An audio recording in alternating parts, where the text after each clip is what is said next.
দর্শক, সাতক্ষীরার আশাশুনির বেড়িবাঁধের খবর জানাতে যুক্ত হচ্ছেন সহকর্মী বরুণ ব্যানার্জি।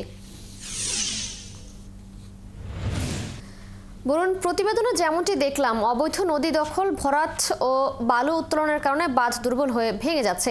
এই নিয়ে প্রশাসন কি বলছেন? এছাড়া টেকসই বেড়িবাঁধ নির্মাণে নিয়ে কি উদ্যোগ নেওয়া হচ্ছে জানাবেন। সাতক্ষীরা জেলায় পানি উন্নয়ন বোর্ডের 683 কিলোমিটার ভেড়িবাঁধ রয়েছে। এই ভেড়িবাঁধের মধ্যে 12টা পয়েন্টে 4 কিলোমিটার ঝুঁকিপূর্ণ।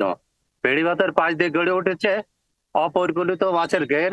পানি উন্নয়ন বোর্ডের ভেড়িবাঁধগুলোকে ঘেরের ভেড়িবাঁধ হিসেবে ব্যবহার করছে ঘের মালিকরা।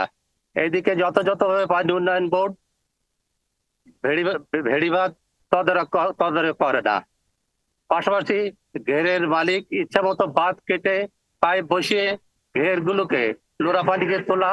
বাঁধ কাটার ফলে দুর্বল বাঁধ আরো দুর্বল হয়ে ঝুঁকিতে থাকে। অনেক সময় ভারী জোয়ারের পানি ধকল সইতে না পেরে সহজে বাঁধ ভেঙে লোকালয়ে পানি ঢুকে গ্রামের পর গ্রাম প্লাবিত হয়। তবে স্থানীয় প্রশাসনের দাবি, তারা মাঝে মাঝে ভ্রাম্যমাণ আদালত পরিচালনা করে বাঁধ কেটে পাইপ বসানোর জন্য চিংড়ি ঘের মালিকদের জরিমানা করা হয়। 60-এর দশকে বাঁধগুলো তৈরি করা হলেও মূলত নদীর তলদেশ ভরাট বা উঁচু হলেও নদীতে সেই তুলনায় বাঁধ উঁচু করা হয়নি। ফলে জোয়ারের সহজেই বাঁধ টপকিয়ে লোকালয়ে পানি প্রবেশ করে। ভাঙন নদে পানি উন্নয়ন বোর্ড কিছু স্থানের জন্য স্বল্প মেয়াদী পানি পরিকল্পনা থাকলেও দীর্ঘমেয়াদী কোনো পরিকল্পনা নেই। পানি উন্নয়ন বোর্ডের কর্মকর্তা বলছেন, বাজেটের উপরে তারা পরিকল্পনা গ্রহণ করে থাকেন।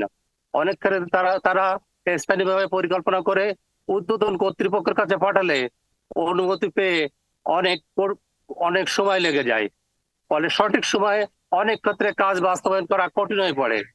স্থায়ী বাসিন্দাদের সাথে কথা বলে জানা গেছে, প্রতি বছর একাধিকবার বাঁধ ভেঙে তারা ক্ষতিগ্রস্ত হচ্ছে।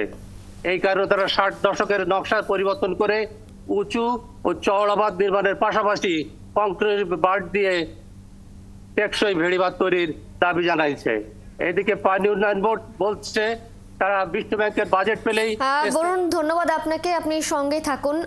দর্শক, সাতক্ষীরা থেকে কথা বলছিলাম আমাদের সহকর্মী বরুণ ব্যানার্জির সাথে।